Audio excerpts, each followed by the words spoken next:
সাহাবীদের জামানার মধ্যে নাই, এই যুক্তিতে বেঈমান, এই যুক্তিতে বেদাতি আমি বলবো না। এটা উদ্ভট ফতোয়া হবে, বিভ্রান্তিকর ফতোয়া হবে।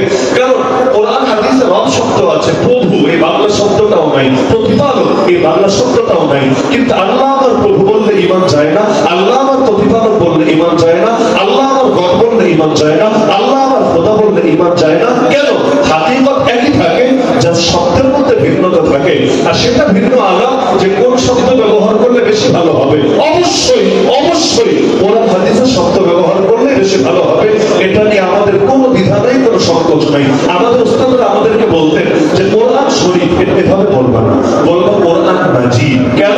আল্লাহ কোরআন মাজিদ বলেছেন, কোরআন আজিম বলেছেন, কোরআন শরীফ বলেন নাই। তো শরীফ বলা না জায়েজ না, শরীফ শব্দের অর্থ উত্তম, কিন্তু যেই শব্দ আল্লাহ বললেন সেটা বলা কি আর বেশ উত্তম না? দোয়া কর, দোয়ার ক্ষেত্রে এখন আমি আমার মতো দোয়া করলাম আমার ভাষায়। আর এখন যেই দোয়াগুলো আল্লাহ পাক কোরআনে শিখালেন, যেই দোয়াগুলো মুহাম্মদ রাসূলুল্লাহ সাল্লাল্লাহু আলাইহি ওয়াসাল্লাম তার জীবনে করে গিয়েছেন, আমার বানানো দোয়ার চাইতে নবীর দোয়া কি বেশি উত্তম না? আমার বানানো দোয়ার চাইতে রবের শিক্ষা দোয়া কি বেশি উত্তম না? এজন্য আমাদের সাহেব আমাদের ছাত্র জামানায় নিয়মিত বলতেন যে মুনাজাতে মাকবুল হাকিমুল উম্মত মুজাদ্দিদ মিল্লাত শাহ আশরাফ আলী থানভী রাহমাতুল্লাহ আলাইহি সংকলিত একটা দোয়া কিতাব, যেখানে একটা কাজ তিনি করেছেন যে কোরআন এবং হাদিসে যেখানে যেখানে দোয়া পেয়েছে, আয়াতের দোয়া বা হাদিসের দোয়া সব এনে এক কিতাব জমা করে দিয়েছেন। এই কিতাবটা 7টা মঞ্জিলে ভাগ করা, যাতে সপ্তাহের 7 দিন মিলে অন্তত একবার পুরো কিতাবটা পড়া হয়ে যায়। আমাদেরকে বলতেন প্রতিদিন যদি পুরোটা পড়তে নাও পারো, অন্তত ডেইলি এক মঞ্জিল করে এক সপ্তাহের মধ্যে কোরআন এবং হাদিসে যে দোয়াগুলো আছে সব পড়ো। এটা তোমার নিজের দোয়ার চাইতে 1000 গুণ উত্তম হবে এবং আল্লাহ রাব্বুল আলামিন দুনিয়া আখিরাতের সব সমস্যা সমাধান করবেন। তাহলে আকীদা শব্দটা যেমন পরে এসেছে, কিন্তু হাকিকত আগে। তো হাকিকত আগে থাকার কারণে আকীদা শব্দ যেমন বেদাত না, খোদা শব্দ ব্যবহার করলে যেমন বেঈমান হয় না, একইভাবে পীর মুরিদ, পীর আর মুরিদ শব্দ দুটো নতুন, এটা বোঝাই যায়। কারণ পীর আরবি ভাষার কোনো শব্দ না, আরবিতে পা বা বাংলায় যেটাকে বলেন প, উর্দুতে আছে পে, আরবিতে এরকম কোনো শব্দই নেই। আরবিতে আছে আ, কিন্তু আমরা পীর বলি না, আমরা পীর পীর। আরবিতে তো এটা লেখারই সুযোগ নাই, আরবিতে পয় দীর্ঘইকার এই টাইপের কোনো অক্ষরই নাই, কোনো হরফই নাই, তো লিখবেন কিভাবে? তো পীর শব্দ আরবি ভাষার কোনো শব্দই না। আবার পীর মুরিদের ক্ষেত্রে আমরা মুরিদ বলতে যা বোঝাই, আরবি ভাষায় মুরিদ শব্দ বললে এই কনসেপ্ট বুঝবে না। মুরিদ মানে ইচ্ছাকারী, মুরিদ মানে কি? ইচ্ছাকারী। যে ভালো কাজ করার ইচ্ছা করেছে সেও মুরিদ, যে মন্দ কাজ করার ইচ্ছা করেছে সেও মুরিদ। মুরিদ মানে বাস ইচ্ছাকারী। কিন্তু আমরা মুরিদ বলতে ইচ্ছাকারী বুঝি না, আমরা মুরিদ বলতে বুঝি পীরের হাত যে এই পীরকে অনুসরণ করে এবং তার থেকে পরামর্শ নিয়ে চলে। তাহলে পীর মুরিদি শব্দকে কোরআনের শব্দ, পীর মুরিদি শব্দকে হাদিসের শব্দ। তাহলে এটা তো নিশ্চিত যে শব্দগুলো অনেক পরে আসা শব্দ। তো শব্দ যদি পরে আসা শব্দ হয়, এখন আমাদেরকে দেখতে হবে, আগের মূলনীতি মাথায় রাখেন, আমাদেরকে দেখতে হবে এই হাকিকত কোরআন হাদিসের সাথে মিলে কি না। যদি মেলে তাহলে শব্দ নতুন হলেও জিনিসটা মানতে হবে, যদি না মেলে এটারে লাল কার্ড দেখিয়ে 3 তালাক দিয়ে সালাম দিয়ে বিদায় করে দিতে হবে। তাহলে পীর মুরিদি বলতে বাংলাদেশে কি বুঝি আমরা? আমি একেবারে ভেঙে চুরে বলছি, যাতে কারো যদি কোনো যৌক্তিক প্রশ্ন থাকে সেই প্রশ্ন করতে পারেন লিখিতভাবে। যে বাংলাদেশে পীর মুরিদি বলতে আমরা 2টা জিনিস বুঝি, একটা না, কয়টা জিনিস বুঝি? 2টা জিনিস।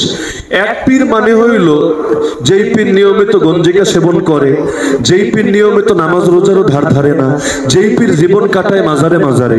আরে যেই পীর হলো বিভিন্ন বেদাত এবং শিরকের ইম্পোর্ট করে, কিছু বাহির থেকে আর কিছু নিজের পেটের ভেতর নফসের ভেতর থেকে। আরে যেই লোক মূলত আল্লাহর ওলি না বরং শয়তানের ওলির খাতায় নাম উঠিয়েছে, এগুলোকেও বাংলাদেশে কিছু মূর্খ লোক এগুলোরও পীর বলে। এবং এদের যারা ভক্ত থাকে, এদের যারা অনুরক্ত থাকে, তাদেরকেও এরা মুরিদ বলে অভিহিত করে। তাহলে এক প্রকার পীর পেলাম এমন যেই পীর মূলত রহমানের ওলি না বরং শয়তানের ওলি, যার মধ্যে নবীজির সুন্নাত নাই বরং যে বেদাতের একেবারে খাঁটি এবং নিখাত প্রতিনিধি। এই টাইপের পীর এবং মুরিদদেরকেও কেউ পীর মুরিদ শব্দে অভিহিত করে। আর দ্বিতীয় একটা প্রকার হলো, আমি ভাগ ভাগ করে বোঝাচ্ছি এজন্য যাতে সবগুলো ক্লিয়ার হয়, কারণ অনেক সময় শব্দ হয় একটা, অর্থ হয় 2টা। যেমন ধরেন শালা, শালা মানে কি? বউয়ের ছোট ভাই, আত্মীয়। ভালো একটা শব্দ।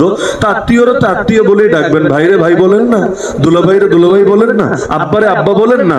তো একজন আপনার বউয়ের ছোট ভাই, তো তারা কি বলবেন আপনি? তারা কি দুলাভাই ডাকবেন নাকি? তারা তো শালাই ডাকবেন আপনি। তো শালা শব্দ তো ভালো একটা শব্দ ছিল, পবিত্র একটা শব্দ ছিল, আত্মীয়তার একটা শব্দ ছিল।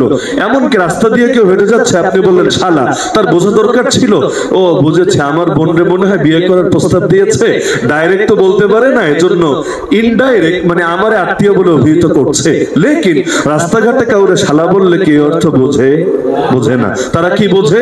আমরা গালি দিয়েছে। কিরে ভাই, আত্মীয়তা শব্দ আবার গালি হয় কিভাবে? তোমার তো ঘোড়া গাধা অথবা টিকটিকি পিঁপড়া ইঁদুর এগুলো কিছু বলে নাই, একটা আত্মীয় সূচক শব্দ বলেছে। বলবে হুজুর না, প্রতিটা শব্দ খালি ডিকশনারি দেখে অর্থ জানলেই হয় না, বরং কোন সমাজে কোন শব্দ কি অর্থে ব্যবহার হয় এটা বুঝতে হয়। ও ডিকশনারি শব্দ দিয়ে দুনিয়া চলে না। একই শব্দ এক এক জায়গায় এক এক অর্থ দেয়। যেমন ধরেন ভালোবাসা, আল্লাহকে ভালোবাসি এই শব্দের যে অর্থ, স্ত্রীকে ভালোবাসে ওই শব্দের অর্থ কিন্তু এক না। বাবাকে মাকে ভালোবাসে এই শব্দের যে অর্থ, আর গার্লফ্রেন্ডে ভালোবাসে ওই শব্দের অর্থ কিন্তু এক না।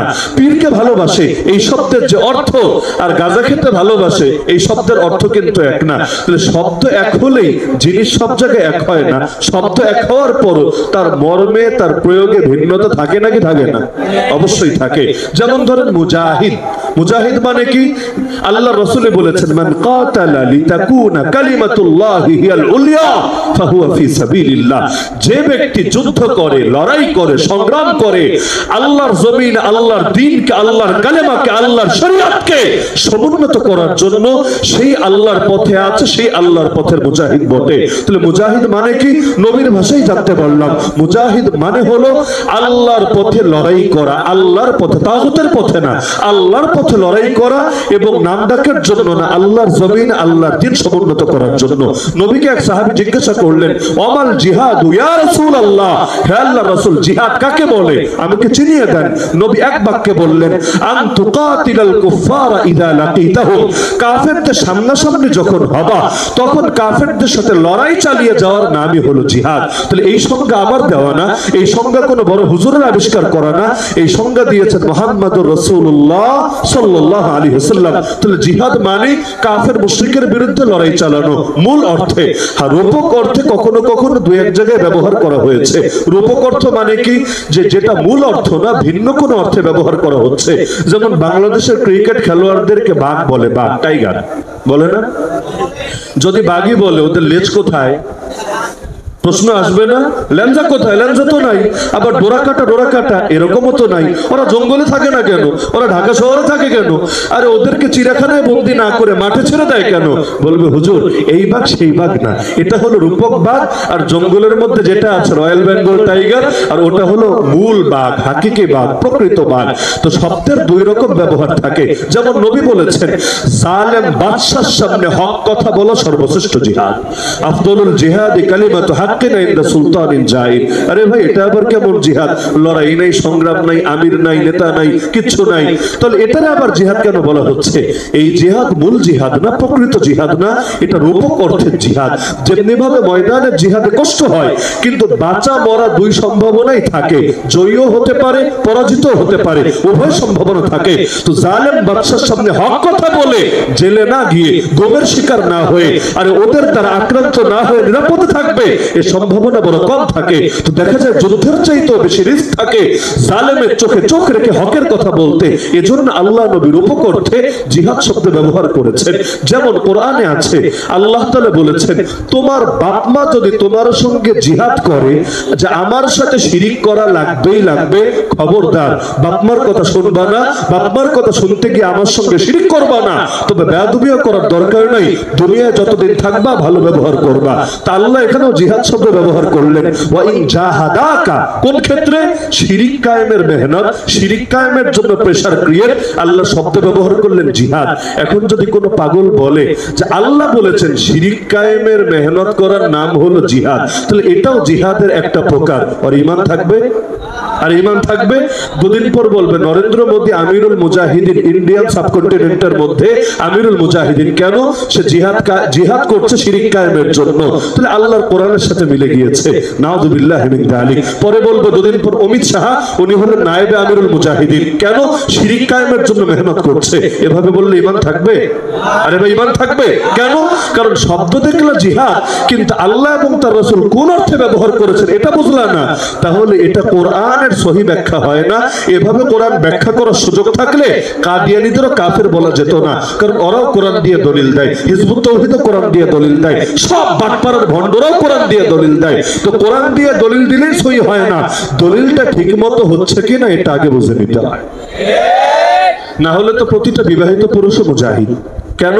নবী বলেছেন ইদা জালাসা বাইনা শাবিহাল আরবাই ওয়া জাহাদা, স্বামী যখন স্ত্রীর চার অঙ্গের মধ্যে বসবে, চার অঙ্গ মানে দুই হাত আর দুই পা, স্বামী যখন তার স্ত্রীর চার অঙ্গের মধ্যে বসবে এবং জিহাদ করবে, তাদের উপরে গোসল ফরজ হয়ে যাবে। এখন এই জিহাদ আবার কোন জিহাদ চিন্তা করেন, যে জিহাদের কারণে গোসল ফরজ হয়ে যায়। তো এটাকে যদি আপনি জিহাদ শব্দ দেখে, মূল ধাতু একই, জিম হা দাল, যদি জিহাদ শব্দ দেখে আপনি যদি লাফানো শুরু করেন, বলবেন প্রতিটা বিবাহিত পুরুষ এক একজন মুজাহিদ, আর যার বিয়ে যত বেশি সে তত বড় কমান্ডার। নাউযুবিল্লাহি মিন যালিক। তাহলে কোরআন হাদিস শুধু দেখলেই হয় না, বরং তার ব্যাখ্যা ঠিকভাবে হচ্ছে কিনা এটাও দেখতে হয়। তাহলে বলছিলাম যে এক শব্দের একাধিক অর্থ থাকে। তো মুজাহিদ শব্দের এক অর্থ হলো যে আল্লাহর পথে জিহাদ করে, আর আরেক হলো নামে মুজাহিদ। হতে পারে না বাপ ওর নাম রেখেছে মুজাহিদ, এমন ছেলে নাই বাপ নাম রেখেছে শহীদ? আরে ভাই নাই, কিন্তু জিন্দা, ও মরে না, ও মরে না, ও জিন্দা, কিন্তু নামই রেখে দিয়েছে শহীদ। হতে পারে কোন দলের নামও হতে পারে এই টাইপের। তো এখন কেউ যদি এরকম হয় যে নামে আছে কামে নাই, এটা এক প্রকার, আর আরেকটা হলো কামেও আছে নামেও আছে, এটা আরেক প্রকার। তাহলে মুজাহিদ দুই রকম আছে না সমাজে? এক হলো জিহাদ করে মুজাহিদ, আর এক হলো নাম রাইখা মুজাহিদ। কয় রকম মুজাহিদ? তাহলে পীরও বাংলাদেশে দুই রকম আছে, এক হলো সুন্নত মেনে পীর, আর আরেক হলো বেদাত করে পীর।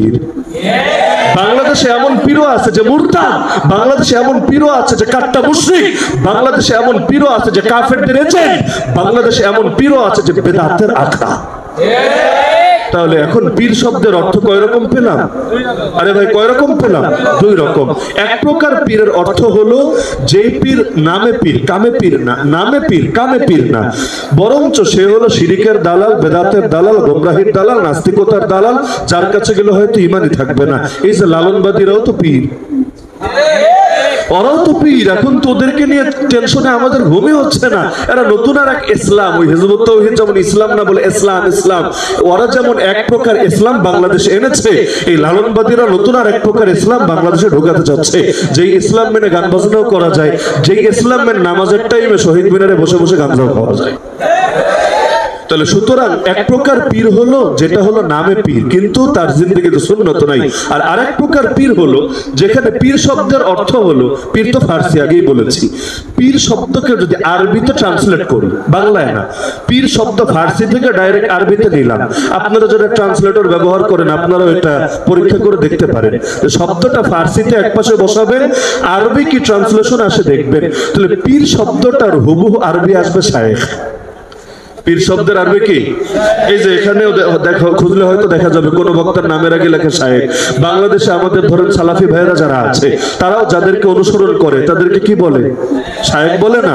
তো শায়েখ আরবি শব্দ, আর পীর ফার্সি শব্দ।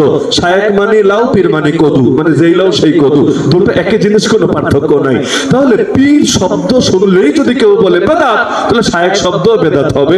কারণ এই শায়েখরে তুমি যে অর্থে ব্যবহার করছো, এই অর্থে কোরআন হাদিসে কোথায় ব্যবহার করা হয়েছে? শায়েখ শব্দের অর্থ বুড়া, কি জানেন না?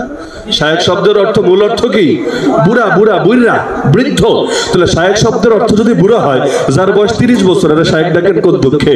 বলবে হুজুর আমরা মূলত ওই অর্থে বুঝাই না, এখানে ভিন্ন অর্থ মিন করি। কোন অর্থ মিন করে? যে যাকে অনুসরণ করে, যে যাকে অনুসরণ করে সে মূলত তাকে পীর মানে, তাকে শায়েখ মানে। তাহলে পীর আর শায়েখ শব্দের মূল অর্থ কি? অর্থ হলো এই ক্ষেত্রে, যেই ক্ষেত্রে আমরা ব্যবহার করছি, অর্থ হলো অনুসৃত ব্যক্তিত্ব। কি অর্থ? অনুসৃত ব্যক্তিত্ব, মানে লোকজন যার অনুসরণ করে, লোকজন যার অনুসরণ করে। তাহলে শায়েকরে শায়েক কেন বলে? কারণ লোকে তারে গুরু মানে। পীররে পীর কেন বলে? লোকে তারে গুরু মানে। তাহলে শায়েক আর পীর শব্দ দেখে হুকুম দেওয়া যাবে না জিনিসটা ভালো না জিনিসটা খারাপ, বরং দেখতে হবে ভেতরে কি আছে। নাম দেখে হুকুম দেওয়া যাবে না, কারণ কেউ যদি বাথরুম থেকে হলুদ হলুদ জিনিস প্যাকেট করে এনে উপর দিয়ে কাচ্চি বিরিয়ানি নাম লিখে দেয়, এটা কাচ্চি বিরিয়ানি বলা যাবে না, হালাল বলা যাবে না। এটা খুলে দেখে হারাম ফতোয়া দিতে হবে না জায়েজ ফতোয়া দিতে হবে। তো শায়েক আর পীর মনে করেন একটা লেভেল, একটা প্যাকেট, ভিতরে কি আছে এটা বুঝতে হবে। যদি ভেতরে দেখেন কোরআন সুন্নাহর সাথে মিলে এমন কিছু আছে, তাহলে অবশ্যই মানতে হবে, ভক্তি করতে হবে, শ্রদ্ধা করতে হবে। যদি না মিলে লাল কার্ড দেখিয়ে দিতে হবে। তাহলে এবার পুরো আলোচনা বুঝলে আপনারা বুঝে ফেলার কথা যে ইসলামে পীর মুরিদের অবস্থান কি। তাহলে এবার বুঝতে হবে যে ইসলামে কোন ব্যক্তিকে অনুসরণ করার গুরুত্ব কি। কোরআন খুলেন আপনি, একাধিক জায়গায় আল্লাহ বলেছেন ফাসআলু আহলা যিকরি ইন কুনতুম লা তা'লামুন, যেই বিষয়ে তোদের জ্ঞান নাই সেই বিষয়ে যাদের কাছে কোরআনের জ্ঞান আছে তাদেরকে জিজ্ঞাসা করো। তার মানে আমরা যারা সাধারণ মানুষ বিভিন্ন বিষয়ে ধরা, আমাদের জন্য অবশ্যই জরুরি শরিয়ার বিষয়ে আমাদের চাইতে বড় জ্ঞান অনুসরণ করা, তাদের থেকে সমাধান নেওয়া। তা আপনি যখন তার অনুসরণ করবেন, তার ফতোয়া তার থেকে নিয়ে নিয়ে মশওয়ারা নিয়ে নিয়ে আপনার জীবন পরিচালনা করবেন, মুখ দিয়ে কিছু বলেন বা না বলেন, আপনি মূলত তাকে অনুসৃত ব্যক্তি মেনেছেন। আরবিতে বললে শায়েখ মেনেছেন, ফার্সিতে বললে পীর মেনেছেন। এমনকি কোরআনে আল্লাহ বলেছেন ইয়া আইয়ুহাল্লাযীনা আমানুত্তাকুল্লাহ, হে ঈমানদাররা আল্লাহকে ভয় করো, ওয়া কুনু মা'আস সাদিকিন, সত্যবাদীদের সঙ্গে থাকো। সত্যবাদী কারা? যারা শুধু ঈমানের কথা মুখ দিয়ে যা বলেছে এটার সাথে মুখেই সীমাবদ্ধ থাকে না, বরঞ্চ কাজ আর মুখ, কর্ম আর জবানের মধ্যে সততা থাকে, সামঞ্জস্য থাকে, তাদেরকে সত্যবাদী বলে। যেমন আল্লাহ নিজেই বলেন, আরে সত্যবাদী কারা? ইন্নামাল মুমিনুনা আল্লাযীনা আমানু বিল্লাহি ওয়া রাসূলি, যারা ঈমান এনেছে আল্লাহর উপর এবং রাসূলের উপর, সুম্মা লাম ইয়ারতাবু, ঈমানের ক্ষেত্রে কোনো সন্দেহগ্রস্ত হয় নাই, দ্বিধাগ্রস্ত হয় নাই, ওয়া জাহাদু, এবং জিহাদ করেছে, বিআমওয়ালিহিম ওয়া আনফুসিহিম, মাল দিয়ে এবং জান দিয়ে, ফি সাবিলিল্লাহ, আল্লাহর রাস্তায়, উলাইকা হুমুস সাদিকুন, তারাই হলো সত্যবাদী। আল্লাহ বললেন সত্যবাদীদের সঙ্গে থাকো, মানে কি? মুমিনদের সঙ্গে থাকো, মুজাহিদদের সঙ্গে থাকো, কুফফারের সঙ্গে থেকো না, মুনাফিকদের সঙ্গে থেকো না, দালালদের সঙ্গে থেকো না, যারা তোমাদের ঈমানকে হুমকির মুখে ফেলে তাদের সঙ্গে থেকো না। তাহলে এই যে সাদিকিনের সঙ্গে থাকবে, সাদিকিনের সঙ্গে সে যদি থাকে কি হবে? সে মূলত সাদিকিনকে অনুসৃত ব্যক্তি হিসেবে গ্রহণ করছে। আরবিতে শব্দ ব্যবহার করলে শায়েখ মেনেছে, আর ফার্সিতে বললে পীর মেনে নিয়েছে। নবী বলেন খায়রু জুলাসাইকুম, তোমাদের উত্তম সঙ্গী কারা জানো? যাদের সাথে ওঠা বসা করলে তোমাদের ঈমান আমল মজবুত হবে, তারা জানো? খালি এটা না যে খানকা খুলে বসে থাকে। আপনি যদি অতীত বুজুর্গদের জীবনী পড়েন, যেমন সুলতান আউলিয়া খাজা নিজামউদ্দিন রাহমাতুল্লাহ আলাইহির জীবনী পড়ে দেখেন না, দেখবেন ওনারা অনেক ক্ষেত্রে অনেক ব্যক্তিত্ব এভাবে যে তার থেকে ইজাজত নিয়ে কেউ গিয়ে খানকা খুলে বসবে চরম ভাবে অপছন্দ করতেন। তারা বলতেন কি রে তোরা কি তাসাউফের দোকান খুলে বসেছিস, তাসাউফের ধান্দাবাজি খুলে বসেছিস, চরম ভাবে পছন্দ করতেন। এমনকি তাদের কাছে লোক আসুক এটাও চাইতেন না, আর রাজা বাদশা আসবে এটা তো পছন্দই করতেন না। এই যুগে ভণ্ডপীরদের দরবারে দেখবেন টাকাওয়ালা আর ক্ষমতাসীন ওয়ালারাই সবচেয়ে বেশি মর্যাদা পায়, গরিব মানুষ ওদের সঙ্গে দেখা করার সুযোগ পায়। গরিব যদি যায় গিয়া যদি পয়সা দিতে না পারে, আমি খাদে পরে ধারে যেতে দিবে না, কিন্তু পয়সাওয়ালা যদি আসে ল্যান্ড ক্রুজার প্যারাডো গাড়ি খুলে যদি নামতে থাকে, পীর নিজে এগিয়ে এসে তার রিসিভ করতে দ্বিধা করে না। তার মানে এই দরবার বড়লোকের দরবার, টাকাওয়ালাদের দরবার, ক্ষমতাসীনদের দরবার, যারা আল্লাহ এবং তার রাসূলকে চায় শুধু তাদের দরবার না। তো বলছিলাম যে তারা অনেকে তো এটা অপছন্দ করতেন যে মানুষ খানকা খুলে বসবে আর তার কাছে সবাই আসবে। তাহলে পীর আর শায়েখ মানে শুধু এটা না যারা খানকার ভেতরে থাকে। আল্লাহর জাত পাকের কসম করে বলি, আল্লাহর জাত পাকের কসম করে বলি, আরে বিগত গোটা শতাব্দী যদি দেখি মোল্লা ওমরের চাইতে বড় পীর কে ছিল, ওসামার চাইতে বড় পীর কে ছিল? তাদের হয়তো খানকা ছিল না, যারা আল্লাহর কাছে নিজের জান নিজের মাল নিজের সর্বস্ব বিক্রি করে দিয়েছিল, তাদের চাইতে বড় পীর আর বড় শায়েখ কে হতে পারে? আরে যারা শুধু সুন্নাহর অনুসরণ সাধারণত বিষয় করে নাই, বরং সুন্নাহর জন্য জান কুরবান করে দিয়েছে, আল্লাহর জমিনে আল্লাহর নবীর আদর্শ, নবীর সুন্নাহ জিন্দা করার জন্য শাহাদাতের অমীয় সুধা পান করেছে, তারা যদি পীর না হয় পৃথিবীর বুকে পীর হবেটাকে? আল্লাহর নবী বলেন রুব্বা আশআসা আগবার মাদফুউ বিল আবওয়াব।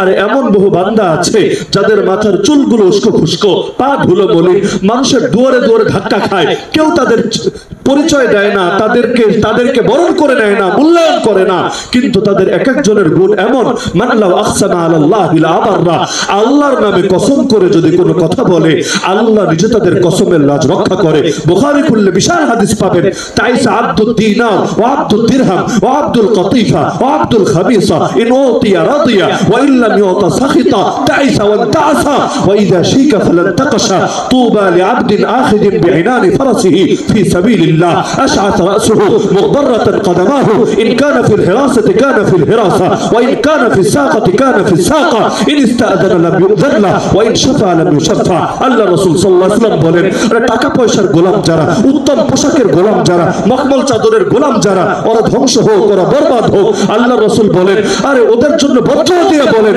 ওদের পায়ে যদি কাঁটা ঢোকে, ওরা সেই কাঁটাও বের করতে না পারুক। তবে নবী সুসংবাদ শোনাচ্ছেন, আরে সুসংবাদ আল্লাহর ওই বান্দার জন্য জিহাদের পথে আল্লাহর রাস্তায় ঘোড়ার লাগাম ধরে আছে, তার অবস্থা এমন, চুলগুলো সে চিরুনি করার সময় পায় না, চুল উস্কো খুস্কো হয়ে গেছে, আরে পা ধুলো মলিন ধুলো মাখা হয়ে গিয়েছে, তার অবস্থা এমন, সমাজে কেউ তাকে দাম দেয় না।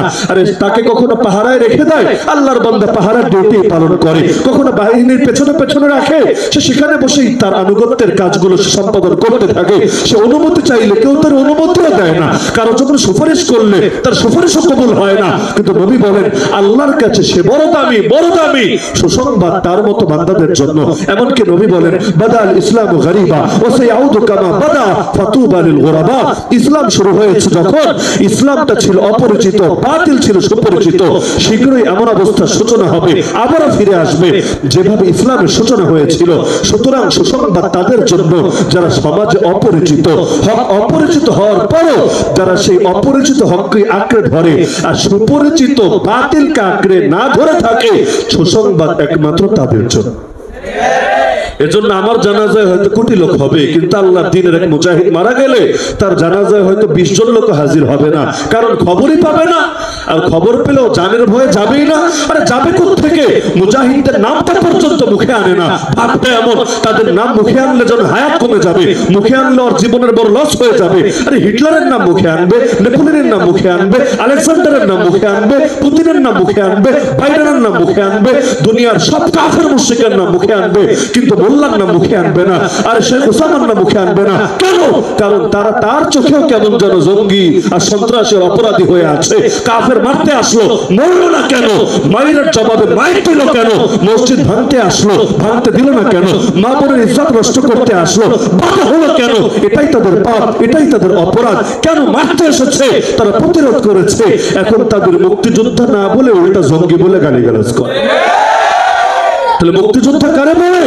মুক্তির জন্য যে লড়াই করে তারই তো মুক্তিযোদ্ধা বলে। তো তার দেশে আক্রমণ করেছে, সে মুক্তির লড়াই করবে না তো বসে বসে ললিপপ খাবে? আরে যা করেছে তুমি থাকলেও তো সেটাই করতে। তাহলে সে জঙ্গি আর তুমি মুক্তিযোদ্ধা, কোন দুঃখে? বুঝেছি, তার মাথায় পাগড়ি, তার মুখে দাড়ি, তার গায়ে সুন্নতি জামা, বিড়ি সিগারেট খায় না, গার্লফ্রেন্ড নিয়ে ঘোরে না, সিনেমা দেখে না, সেকুলারিজমের কথা বলে না, নাস্তিকদের পাচাটে না, আর হিন্দুত্ববাদীদের দালালি করে না, আর বরং আল্লাহর জমিন আল্লাহর দ্বীন কায়েমের কথা বলে। বাস এজন্যই তারা জঙ্গি হয়েছে। বাংলার জমিনে দেখেন না, সারাদিন গণতন্ত্রের কথা বলবেন, এরপর যতই হুঙ্কার দেন, যতই স্লোগান দেন, সর্বোচ্চ বলতে পারে হুজুর একটু রাগী, হুজুর একটু বদমেজাজি, কেউ বলবে না হুজুর জঙ্গি। কেন? ওই তন্ত্রের কথা বললে সব জঙ্গিবাদ মাছ হয়েছে।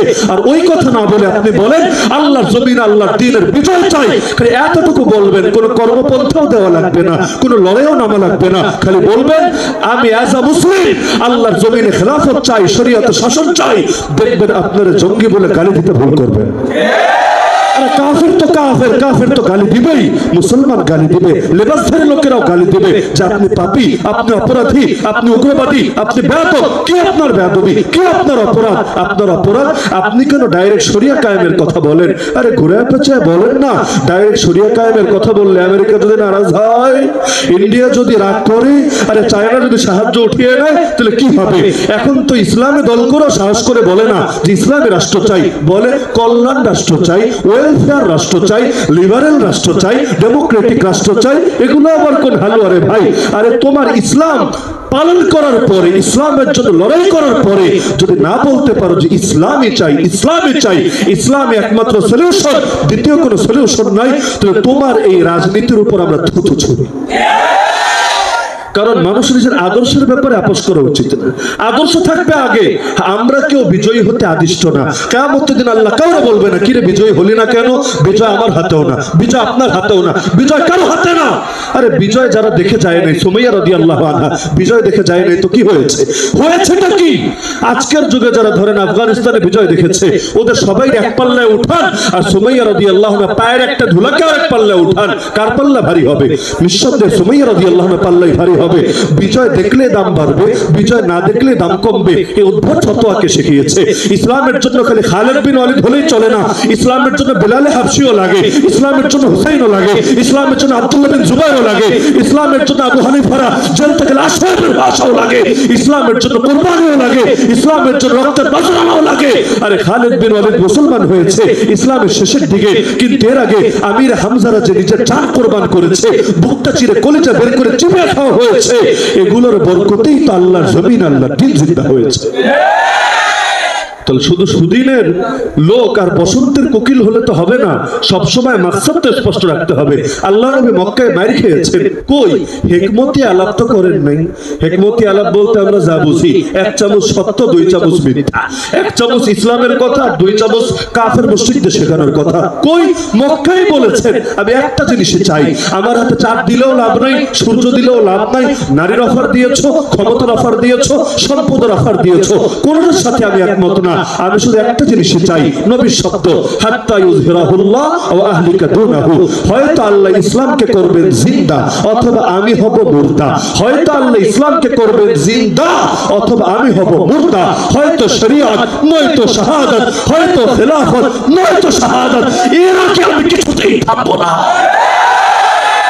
আল্লাহ নবী মক্কার যুগে যখন কেউ নাই, বাহিনী নাই, রাষ্ট্র ক্ষমতা নাই, সহযোগী নাই, আপনজনরাও দুশমন, চাচাও পর্যন্ত পক্ষে দাঁড়াতে পারছে না। কারণ এক চাচা পক্ষে থাকলে কি হবে, বাকি চাচাগুলো তার দুশমনীতে কোনো ত্রুটি করছে না। ওই সময়ও বলতে তো কম বলেন নাই, আর ফিল্ডে বাস্তবায়ন করতে পারেন নাই, ডিফারেন্ট আলাপ। আরে আল্লাহ নবী ইব্রাহিম আলাইহিস সালাম জাতির পিতা নমরুদের সামনে দাঁড়িয়ে যখন তর্ক করেছেন, তার সাথে তো দুনিয়ার কেউই নাই, বাপও নাই, মাও নাই, 14 গোষ্ঠীও নাই, রাজাও নাই, তোজাও নাই, কেউ নাই। তবুও তো হকের ব্যাপারে কোনো আপোষ করেন নাই। তো এটাই তো মুমিনের শান হওয়া উচিত, যে আমরা হয়তো বিজয়ী হই নাই, হয়তো হতেও পারবো না, তো কি হয়েছে, আমরা বিজয়ী হতে আদিষ্ট না, আমরা চেষ্টা করতে আদিষ্ট। চেষ্টা সর্বোচ্চটা যদি করতে পারি, আল্লাহ আমাদের কামিয়াব করবেনই করবেন। এমনকি আমি দায়িত্ববোধের সাথে বলছি, যে কেউ চ্যালেঞ্জ করলে আমি চ্যালেঞ্জ গ্রহণ করতে রাজি আছি। যখন আল্লাহর জমিন, আল্লাহর দিন জিন্দা থাকে, ওই সময় মুসলমানরা আমল করলে যে সওয়াব পাবে। যখন আল্লাহর জমিনে কুফর জিন্দা থাকে, জাহেলিয়াত জিন্দা থাকে, মুসলমান দুর্বল থাকে, মজলুম থাকে, ওই সময়ও যারা আমল জারি রাখে, তারা ওদের চাইতে 1000 গুণ বেশি সওয়াব পাবে আল্লাহর কাছে। কারণ শুকুর এর দ্বারাও বান্দা দামি হয়, সবর এর দ্বারাও দামি হয়, তবে দুটো সমান না। বেশি দামি হয় কোনটার দ্বারা? সবরের দ্বারা। ইন্নাল্লাহা মা সাবিরিন আছে, ইন্নাল্লাহা মা শাকিরিন কই আছে? নবী বলেছেন, ইন্না মিন ওয়ারাইকুম আইয়ামা সাবর আস-সাবিরু ফীহিন্না আলা দীনিহি কাল কাবিদ আলা আল-জামর লিল আমিলি ফীহিন্না মিথলু আজরি 50 রাজুলান মিনকুম। আল্লাহ নবী বললেন, তোমাদের পরে দুনিয়াতে সবরের জামানা আসতে যাচ্ছে। ওই সময়ে যারা দ্বীন রক্ষা করবে, দ্বীনের ব্যাপারে সবরের পরিচয় দেবে, তাদের উদাহরণ ওই ব্যক্তির মতো যে হাতের মধ্যে জ্বলন্ত অঙ্গার ধরে আছে। তাদের এক একজন তোমাদের 50 জনের সমান সওয়াব পাবে। সাহাবী অবাক, ইয়া রাসূলুল্লাহ কি বলে, কোন 50 জন? ও আচ্ছা বুঝেছি, ওই জামানার 50 জনের সওয়াব একজন পাবে। নবী বললেন, আরে না রে, তোমাদের 50 জনের সওয়াব ওই সময় একজন পাবে। এমন কি স্পষ্ট আছে, বুখারীর হাদিস, গতকাল একটা সবক পড়িয়েছে আলহামদুলিল্লাহ, আল ইবাদাতু ফিল হজ, যখন ব্যাপক খুনোখুনি হয়, ব্যাপক হত্যাকাণ্ড হয়, মুসলমানদের ব্যাপকভাবে মারা হয়, ওই সময়ও যারা ইবাদত করে কা হিজরাতিন ইলাইয়া, কা হিজরাতিন ইলাইয়া, তারা আমি নবীর কাছে হিজরত করে আসা সমান সওয়াব লাভ করে। বুখারীর 29 নম্বর পারার মধ্যে হাদিসটা পেয়ে যাবেন। তাহলে ফিতনা জামানায় ইবাদত করলে নবীর দেখি নাই দুনিয়াতে, যাতে কি তো নবীর জন্য সব ছেড়ে ছুড়ে হিজরত করলে যে সব পেতাম, ফিতনা জামানায় ইবাদত করলে আল্লাহ সমান সওয়াব দিবেন। তো বাংলাদেশে ইসলাম কায়েম নাই তো কি হয়েছে? তাই বলে কি এখন বলি পাল্টে ফেলতে হবে? তাই বলে কি এখন নিজেদের আদর্শ লক্ষ্যে গোপন রাখতে হবে? আরে আমাদের কাজ হকের আওয়াজ উচ্চকিত করা। বিজয় আল্লাহর হাতে। আল্লাহ কার দ্বারা বিজয় ঘটাবে আল্লাহই ভালো জানে। আল্লাহ নমরুদকে তো ইব্রাহিম আলাইহিস সালামের হাতে মারালেন না, ল্যাংড়া মশার হাতে মারালেন। আল্লাহ মুসা আলাইহিস সালামের হাতে ফেরাউনের কল্লা ফালালেন না, সাগরের মধ্যে চুবিয়ে বরবাদ করলেন। আল্লাহ আবু জাহালকে আমার নবীর হাতে সাইজ করলেন না, ছোট ছোট দুইটা বাচ্চা দিয়ে তার শেষ করে দিলেন। আল্লাহ আব্রাহার হস্তি বাহিনীকে নবীর দাদা আব্দুল মুত্তালিব দিয়ে সোজা করলেন না, আবাবিল পাঠিয়ে শেষ করে দিলেন। আল্লাহ এই জামানার ডাইনি বড়ি রে, এই জামানার ডাইনি নরপিশাচ খুনি রে আল্লাহ বড় বড় রাজনীতিবিদ নেতা, বড় বড় আর্মি অফিসার তাদেরকে দিয়ে সাইজ করালেন না। আল্লাহ এই ছোট ছোট কিশোর তরুণদেরকে দিয়ে তার সব অহংকার ধুলোর সাথে মিশিয়ে দিলেন। তো বিজয় তো আল্লাহ, আল্লাহ যেই তারিখ ইসলামের বিজয় লিখে রেখেছে, কোন বাপের বেটার ক্ষমতা নেই ওই দিন ইসলামের বিজয় ঠেকিয়ে রাখবে। তো সব তো সিদ্ধান্ত চূড়ান্ত, সব চূড়ান্ত। 2025-এ হবে না, 32-এ হবে না, 50-এ হবে না, 2100 সালে হবে, আমি জানি না, আপনি জানেন না, একজন জানে, তিনি কে? তো সবই চূড়ান্ত, সবই চূড়ান্ত। আমাদের কাজ কি? ইদা আরাদ আল্লাহু শাইআন হাইয়া লাহু আসবাবা। ইমামরা লিখে গিয়েছেন, আল্লাহ যখন কোনো কিছু চান, আল্লাহ নিজেই সেটার আসবাব তৈরি করেন, উপকরণ তৈরি করেন। আমাদের কাজ হলো আল্লাহর দ্বীনের বিজয়ের আসবাব হওয়ার, ওসিলা হওয়ার চেষ্টা করা। কারণ ইসলাম বিজয়ী হবেই হবে, আমাকে নিয়ে অথবা আমাকে ছাড়া, কিন্তু আমি হেরে যাব ইসলাম ছাড়া। কথা বুঝতে পারছেন? ইসলাম বিজয়ী হবেই হবে, আমাকে নিয়ে হোক আমাকে ছাড়া হোক, কিন্তু আমি চরম ভাবে হেরে যাব ইসলাম ছাড়া। তো সুতরাং আগামী দিনে নির্ধারিত হবে কার নাম মির্জাফরের নামের পাশে লেখা হবে, কার নাম মীর সাদেকের নামের পাশে উঠবে, কার নাম সুলতান টিপুর পাশে উঠবে। দিন সবসময় এক থাকে না। শাহবাগে গিয়ে যারা বড় বড় ডায়ালগ ছুড়েছিল তারা কি জানতো একসময় 2024 আসবে, ওই সময় শাহবাগী শব্দটা বলি না গালিতে পরিণত হবে। 2013-র দিকে শাহবাগী শব্দ ছিল গর্বের প্রতীক, গর্ব। এখন যেমন ডেমোক্রেটিক, এটা গর্বের প্রতীক, ন্যাশনালিস্ট গর্বের প্রতীক, শাহবাগী শব্দটা ছিল গর্বের প্রতীক। এখন যেমন ওরা পরিচয় দেন আমরা সুশীল সুশীল সুশীল, দুদিন পর সেদিন বেশি ধরে না, যেদিন সুশীল শব্দটা গালি হবে, গালি। এই শাহবাগী যেমন গালি হয়েছে, দিন ঘুরে যেতে সময় লাগে না। আরে শাপলা কাণ্ডের পরে, শাপলার হত্যাযজ্ঞের পরে এই দেশের লক্ষ কোটি আপামর মুসলমান মিডিয়ার খবর দেখে দেখে হুজুরদের 14 গোষ্ঠী উদ্ধার করেছে, এমন গালিগালাজ করেছে, মানে এগুলো মুখে আনার মতো না, কিন্তু আল্লাহ হককে স্পষ্ট করে দিয়েছে। এখন শাপলা হয়ে গেছে মর্যাদার প্রতীক, শাহবাগ হয়ে গেছে লজ্জার প্রতীক। সুতরাং দিন সবসময় এক থাকে না। এখন ইসলাম বিজয়ী নাই তো কি হয়েছে? বিজয় একদিন না একদিন হবে। ওই সময় প্রত্যেকের ইতিহাস লেখা হবে, কারা ত্যাগ করেছে, কারা কোরবানি দিয়েছে। সুতরাং পীর মানে শুধু এটা ভাইবেন না যারা খানকার মধ্যে বসে থাকে, বরং এমন বহুত পীর আছে যাদের অফিসিয়াল কোনো খানকা নাই, কিন্তু খানকাওয়ালাদের চাইতে তাদের মাকাম 1000 গুণ বেশি। তাহলে পীর মানে কি দাঁড়াচ্ছে? সব কথার বল কথা। যে পীর শব্দের দুই অর্থ হতে পারে, একটা বললাম ওই ভণ্ডরা ব্যবহার করে যে অর্থে, ওই অর্থে দেখলে অবশ্যই এটা আপত্তিজনক, অবশ্যই নিকৃষ্ট বেদাত। লেকিন পীর বলতে যদি আমরা এটা বুঝি যিনি আল্লাহর নবীর সুন্নাত অনুসরণ করেন, আর অনুসরণ করে শেষ না, অন্যদেরকে অনুসরণ করান, দাওয়াত দেন, তালিম দেন। খায়রুকুম মান তাআল্লামাল কুরআন ওয়া আল্লামা। তোমাদের মধ্যে সর্বোত্তম সে যে কোরআন শিখেই শেষ না, কোরআন শেখে এবং শেখায়, আমল করে এবং আমলের দাওয়াত দেয়। এই গুণে যদি কেউ গুণান্বিত হয় যে আল্লাহর ওলি কোন অর্থে নবীর সুন্নাত নিজেও মানে এবং তার কাছে যারা আসে বা নিজে নিজে মানুষের দুয়ারে গিয়ে সুন্নতের দাওয়াত দেয় সবার কাছে, তাদেরকেই ওলি বলে। তাদের খানকা থাক বা না থাক, তারা জিহাদের ময়দানে থাক আর দাওয়াতের ময়দানে থাক, তারা ইলমের ক্লাসে থাক আর তারা যেখানে থাক। আরে বাংলাদেশে এমন বড় বড় বুজুর্গ এবং ওলিও আছেন যারা সারাটা জীবন কাটিয়েছেন হাদিসের দর্শে, কোন খানকা খুলে বসেন নাই। তাদের এক একজনের উলায়াতের মাকাম, যাদের মুরিদ লাখ লাখ, তাদের চাইতে 1000 গুণ বেশি আছে। তাহলে উইলায়াত সাবেত হওয়ার জন্য খানকা কোনো শর্ত না, শর্ত হলো সুন্নাহর অনুসরণ। এমনকি কারো জীবনে যদি সুন্নত না থাকে, ও যদি অলৌকিক কাজও দেখায়, তারে ওলি বলে না, তারে জাদুঘর বলে। যেমন দাজ্জাল, দাজ্জাল কি আল্লাহর ওলি নাকি? ও যা দেখাবে এটাকে কারামত নাকি? না, এটা জাদু, এটা রবের ঢিল, রবের ছাড়, ইস্তেদরাজ। লেকিন যেটা আল্লাহর ওলি তারই বলবে যিনি নবীর সুন্নাহ অনুসরণ করে। এখন তার হাতে অলৌকিক কিছু প্রকাশ পেলেও ওলি, না পেলেও ওলি। অনেকেই জামানে কারামত খুঁজে পায় না, ভাবে কারামত মানে কি? কারামত মানে হইলো ডানা মেলে মেলে আকাশে উঠতে থাকা, নৌকা ছাড়াই পানির উপর দিয়ে হেঁটে হেঁটে যাওয়া, শীত বেশি লাগলে আগুনের মধ্যে বসে ওই ইব্রাহিম আলাইহিস সালামের মতো কিছু সময় কাটিয়ে দেওয়া, এগুলোর নামই মনে হয় শুধু কারামত। আরে এই যে 50-এর অধিক দেশ আসলো ইসলামের নাম নিশানা মিটিয়ে দিতে, আর কিছু কাঠ মোল্লা ওদেরকে ওরা গালি দেয় আর কি, কাঠ মোল্লা, কিছু কাঠ মোল্লা কাটা কাটা বন্দুক আর রাইফেল নিয়ে এদের মোকাবেলা করলো 19টা বছর জুড়ে। আল্লাহর কি কুদরত! সুপার পাওয়ারে সুপার পাওয়ার গিরিও শেষ, আর 50-এর অধিক দেশ, ন্যাটো, জাতিসংঘ, সবার অহংকার ধূলিসাৎ, অবশেষে বিজয় ইসলামেরই হলো। শুধু বিজয় না, খেলাফত পতনের 100 বছরের মাথায় আবারও ইসলামী ইমারাত সূর্য উদিত হলো, যেটা ইনশাআল্লাহ এক সময় খেলাফত পর্যন্ত যাবে যদি আল্লাহ তাআলা চান। তাহলে এই যে এক উত্তম সূচনা হলো, এটাকে যদি কারামত না বলেন, কারামত হবে কোনটা? ভাঙ্গা ভাঙ্গা বন্দুক নিয়ে এক একটা পারমাণবিক শক্তির মোকাবেলা করা, এত বড় শক্তি। আমেরিকার নাম শুনলে তো ভয়ে পেশাব করে দেওয়ার মতো অবস্থা। এমনকি আমেরিকার নাম শুনলে কে ডরায়? ইন্ডিয়াও তো ডরায়, চায়নাও তো ডরায়, রাশিয়াও তো ডরায়, ডরাই তো কৌশল করে করে মোকাবেলা করার চেষ্টা করে। সেই আমেরিকার লগে কি খেলাটা খেললো! আমেরিকা হুঙ্কার ছড়েছিল জর্জ ডব্লিউ বুশ যে 3 দিনের মধ্যে সাফা সাফা করে দেব, সর্বোচ্চ 1 সপ্তাহের মধ্যে মোল্লা তোরে এনে ওয়াশিংটনে হাজির করব। আল্লাহর কি কুদরত! তিনি বলেছিলেন মোল্লা মোহাম্মদ ওমর যে কিসের 3 দিন আর 1 সপ্তাহ? আরে আল্লাহ একটা ওয়াদা দিয়েছেন আর বুশ আর একটা ওয়াদা দিয়েছে। আল্লাহ বলেছেন ঈমান আর আমল থাকলে বিজয়ী আমরাই হব, আর বুশ বলেছে আমাদের কল্লা কাটবে। শীঘ্রই দেখা যাবে আল্লাহর ওয়াদা সত্য না আমেরিকার ওয়াদা মিথ্যা। আল্লাহ বুজুর্গদের কারামত দেখিয়ে দিয়েছেন সারা দুনিয়াকে, আল্লাহর ওয়াদাই সত্য, আমেরিকার ওয়াদা মিথ্যা। এটা একমাত্র সুন্নাহর অনুসরণের বরকত। এটা পাঠান জাতির কোনো কৃতিত্ব না, এটা আফগান জাতির কোনো বীরত্ব না।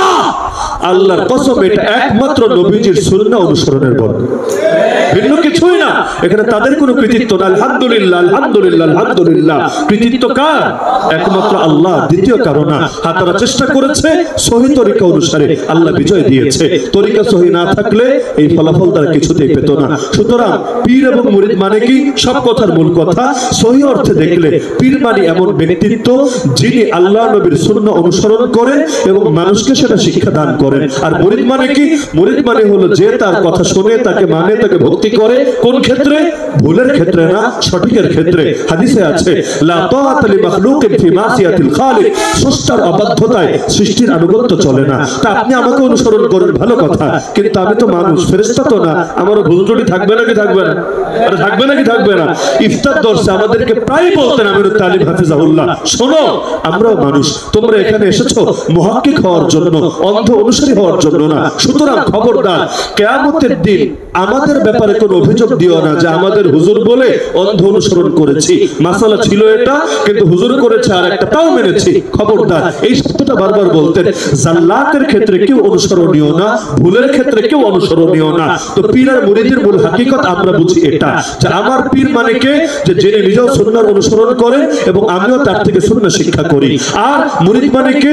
যে তার শিষ্যত্ব গ্রহণ করে। ব্যাস, মুরিদ মানেও অন্ধ অনুসারী না, আর পীর মানেও যা মনে চায় তাই করতে পারে এমন ব্যক্তি না। মনে থাকবে ইনশাআল্লাহ। তাহলে বলবেন পীর মুরিদের নামে বেদাত আসে কিভাবে? এই 2 লাইনের 1 লাইনে ভেজাল ঢুকলে।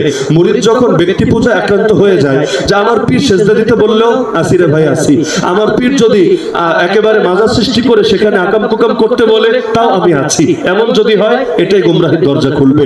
লেকিন উভয়ই যদি শরিয়ার গণ্ডির মধ্যে থাকে, ইনশাআল্লাহ সুবহান ইনশাআল্লাহ, এটা সৎসঙ্গ স্বর্গবাস, অসৎসঙ্গ সর্বনাশ, এটাই হবে ইনশাআল্লাহ। সুতরাং শেষ করি একটা কথা বলে, যে চুম্বক যেভাবে লোহা টানে, মানুষের দিল এর চাইতে বেশি শক্তি দিয়ে দিল টানে। উত্তম পরিবেশে থাকলে দিলের মধ্যে প্রভাব পড়ে নাকি পড়ে না? অবশ্যই পড়ে। তো এখন চেষ্টা করবেন বেশি থেকে বেশি সময় আল্লাহওয়ালাদের কাছে কাটানো, যাদের জীবনে গুনাহ কম সুন্নাহ বেশি তাদের সঙ্গে কাটানো। ইনশাআল্লাহ ধীরে ধীরে আপনার ভেতরে রং আসবে। এই অর্থে আমরা আমাদের বুজুর্গদের থেকে উপকৃত হব ইনশাআল্লাহ। আল্লাহ সবাইকে তৌফিক দান করুন, আল্লাহ মজলিসকে কবুল করুন। আমার ধারণা আলোচ্য বিষয়েও যা বলা দরকার ছিল বলা হয়ে গেছে, আর আমার যে বার্তা দেওয়া দরকার ছিল ওটা হয়ে গেছে। আল্লাহ সবাইকে তৌফিক দান করুন, আমিন। ওয়া আখিরু দাওয়ানা আলহামদুলিল্লাহি রাব্বিল আলামিন।